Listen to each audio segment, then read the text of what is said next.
Welcome to RCR Wireless News. I'm Martha DeGrasse, and I'm here today with Bobby McClung. He is CEO of AWS Communications here in Austin, Texas. Bobby, thanks for coming into the studio. Well, thanks for having me here.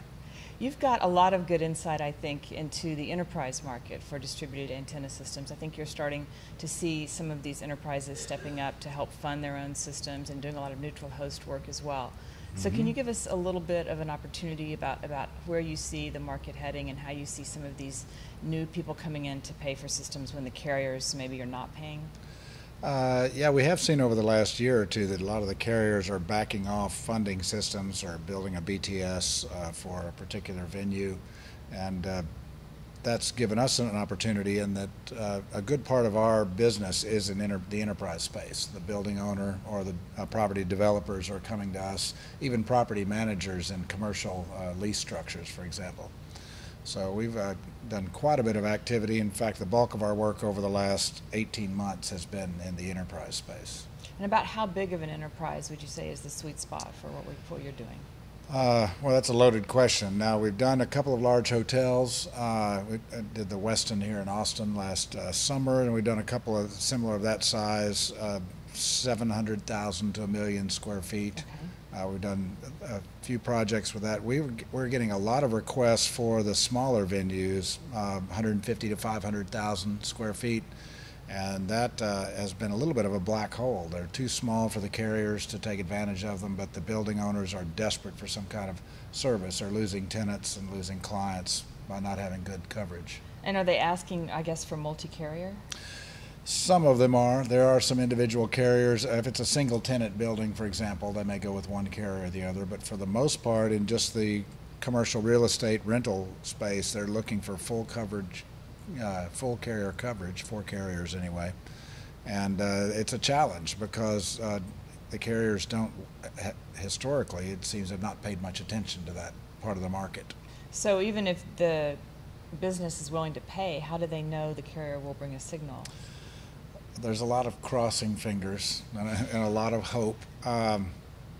And there's a couple of large governmental clients that have stepped in on behalf and kind of taken us out of the carrier negotiation space and say, we will deal with the carriers, please install. And I think the challenge they have, if they don't get a professional integrator, then they end up with, for lack of a better term, 2 chucks and a truck out there just putting up a mobile booster in the smaller venues. But even in the 150 to half a million square foot space, it's not cost effective for the carriers to spend the money. And it can be significantly expensive for the building owners. I am seeing, though, we've just initiated a relationship with a company called Whoop Wireless, and I think they've done a good job of addressing that space, that 150,000 to half a million square feet. And we just entered in a reseller agreement with that group recently, and I'm excited about the possibilities of actually being able to address that market space. Now, is that repeaters, signal boosters? What is?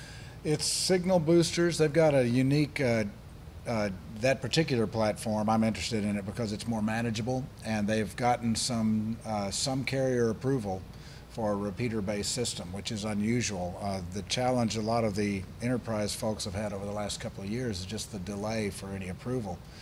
As you know, it can take 3, 6 to 9 months before you get any response at all. Now we hope that speeds up, and I think as more people enter that middle prize space, I think we'll see more approvals and quicker turnaround, quicker addressing of that need. Okay, and what about neutral host funding? Are you seeing that picking up or about staying the same? For us, it is industry-wide. I can't speak to perhaps industry-wide, but for AWS as a company, we've got a lot of neutral host activity. We have 7 projects right in front of us. We'll be commencing in June, and that could expand to about 15 here in the Texas market, and those are neutral host builds. So I see that, and again, it may be addressing some of that carrier slowdown of them going into the buildings. I know a couple of different carriers have different, in my opinion, have different strategies. Some of them are focusing more on in-building budgets, and some of them are outdoors in the small cell arena. Right. We hear that Verizon is the most active indoor right now. Is that what you're seeing? I'm seeing a lot of Verizon and T-Mobile activity and T-Mobile budgeting indoors. Okay, great. And so a lot of the neutral host builds, do they have at least one anchor carrier on board before they begin? Typically, yeah. Okay. They want one anchor and ideally two.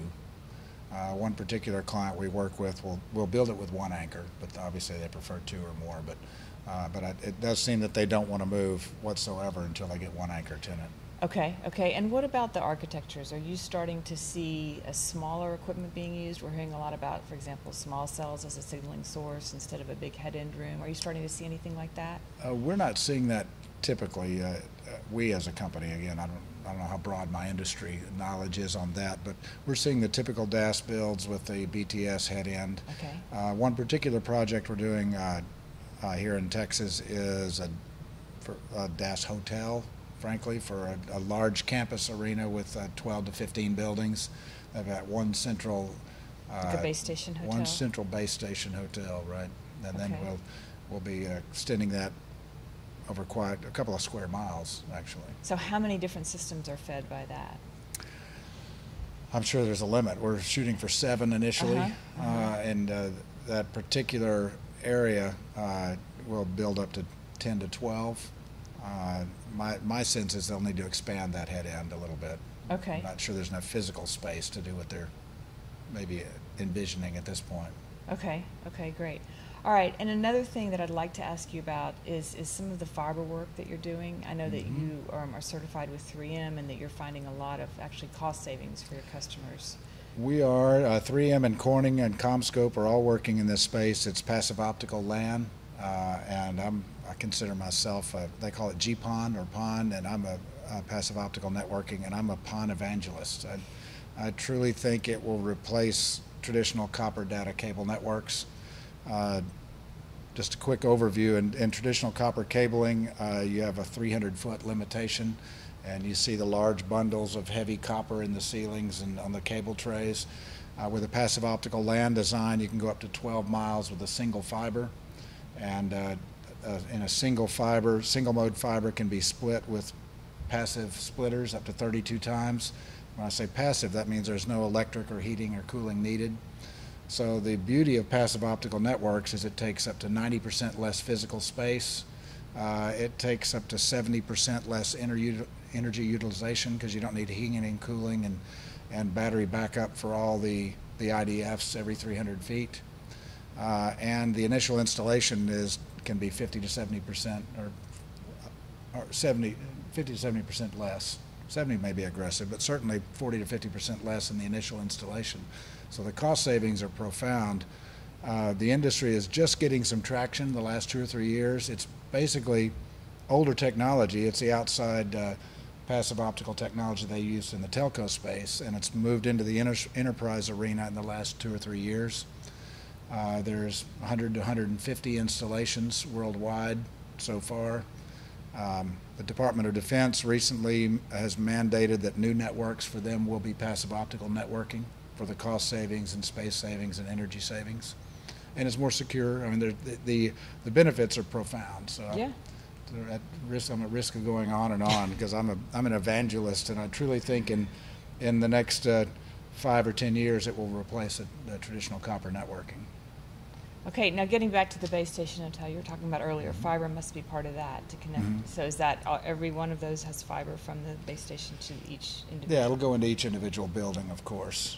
In that particular deployment, there'll be a base station hotel with multiple buildings connected back to that one head end. Okay, okay, great.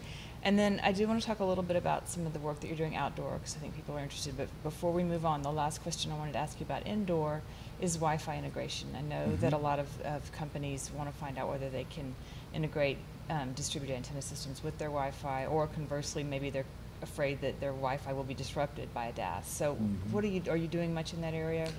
A little bit. We're not seeing any disruption of the Wi-Fi, and there is a movement to integrate the networks. I know Corning has the Corning One platform that they use to layer on their Wi-Fi with their telephone systems onto a DAS into one integrated network. And there's some cost benefits there and functionality benefits as well. So the access points are sort of grouped and then it feeds through the DAS antenna. How does that work exactly? Yeah, as the DAS antenna is at a location, at a fiber location, Okay. and at that one location where the DAS antenna is, also has ports or extensions that can be used for Wi-Fi or telephony. Okay. At each DAS antenna location, you can expand. Hotels are a good example. If you have DAS antennas up and down the hall, you can break away from that fiber point and feed the Wi-Fi network and feed your telephony network. Oh, okay. Through one integrated network that carries all three systems. Okay, okay, all right, great. All right, well, moving on to outdoor. I know that you've worked with several carriers on some of the outdoor small cells. Can you give us a little bit of insight into how, first of all, the carriers identify the spots that they think are in need of a small cell? Well, from my experience, it's not always the most efficient way to do it. Okay. And we've had a couple of different projects, and you know, kind of the inside joke is that there's somebody in a remote office somewhere just dropping dots on a Google map and say, here's our map, go to work. And we do find that when we go out to verify the sites for a couple of different carriers, that depending on the level of thought that's put into it, there's right-of-way issues and permitting issues, and Google Maps is not always the most accurate, so you can be a few feet off.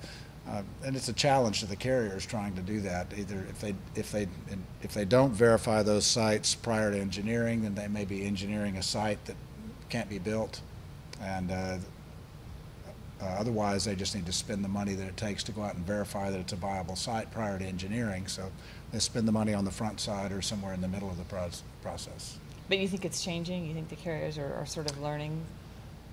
I think so. One particular project we've been involved in, there has been obviously learning as they go, and improving as they go, and with their own applications and their own internal processes. And it's an expensive proposition for any carrier who wants to get an aggressive expansion going to do you know, a large number of sites simultaneously. Now, do you do the engineering and the site verification and the construction part as well? Do you do all of that? AWS does not do the site engineering. We do the on-site verification and the boots on the ground for that, and then that's turned over to an engineering group, and obviously we'd like to be involved in the construction as that comes back around to the construction side. We're primarily a construction integrator for DAS and optical networks and wireless networks and small cell networks. Okay. And with the outdoor architectures, are you seeing like a lot of remote radio heads going on poles? Are you seeing more of the integrated small cells where it has the baseband or some of everything? We've not been so much on the construction side yet, but the verifications we're doing are just across the board, from macro sites to just small cell integrations, either being fed by fiber or fed by wireless mesh. Okay. So it's kind of a mixed bag. All right. Anything else on outdoor you want to highlight? No, it's certainly keeping us busy. There's a lot of ambitious plans from multiple carriers going on right now. I think they're all trying to find their way and verify their own business models. Is it a little bit of a land grab? I mean, there's only so many street corners in certain parts of the I cities. think so, yeah. There is the land grab aspect, and think big and move fast, I think, is their motto right now. Okay, good. All right, Bobby McClung, AWS Communications. Thank you very much. Thank you very much. Thanks for having me.